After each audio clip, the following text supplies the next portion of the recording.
সবার চোখে জল, কণ্ঠ ভারী, বেদনাবিধুর এক পরিবেশের দেখা মিলল রংপুরের ডিসি অফিসের সম্মেলন কক্ষে।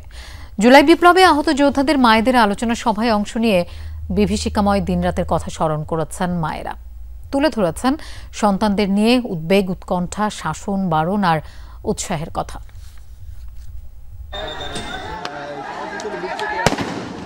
গেল বছর 16 জুলাই গুলিবিদ্ধ আবু সাইদকে প্রথম উদ্ধার করা সিয়াম আহসান আয়ানের মা সঞ্চিতা পারভিন যখন ছেলের আন্দোলনে যাওয়ার স্মৃতি আওড়াচ্ছিলেন, তখন সবার চোখেই জল।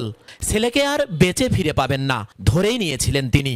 আন্দোলনকে এগিয়ে নেয়া জুনাইদ আলম সাদিদ ও জুবাইদা আলম নেহাকে নিয়ে গর্বিত মা মোর্শেদা পেয়ারি শিলা। রংপুর ডিসি অফিসের সম্মেলন কক্ষে জুলাইয়ে আহত যোদ্ধাদের মায়েদের নিয়ে আলোচনা সভায় এসেছিলেন তারা।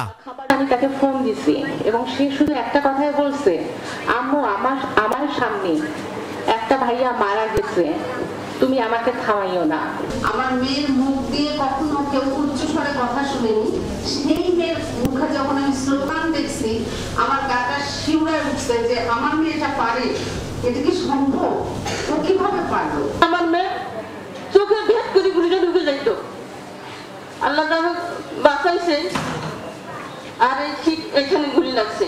সে সময়কার বিভীষিকাময় দিনরাতের কথা তুলে ধরেন গুলিবিদ্ধ মিফতাহুল জান্নাত মিতার মা মুসলেমা বেগম।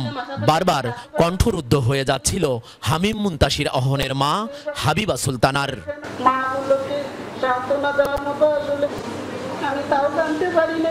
আহত জুলাই যোদ্ধারাও তুলে ধরেন সেই সময় মায়েদের শাসন, বারণ আর উৎসাহ দেওয়ার কথা।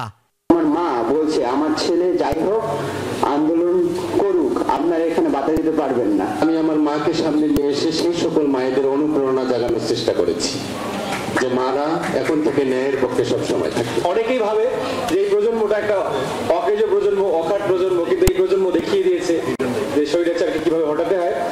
কর্তৃপক্ষ জানায়, শহীদ ও আহতদের স্পিরিট বাস্তবায়নে ফ্যাসিবাদের বিরুদ্ধে অবস্থান অব্যাহত রাখতে হবে।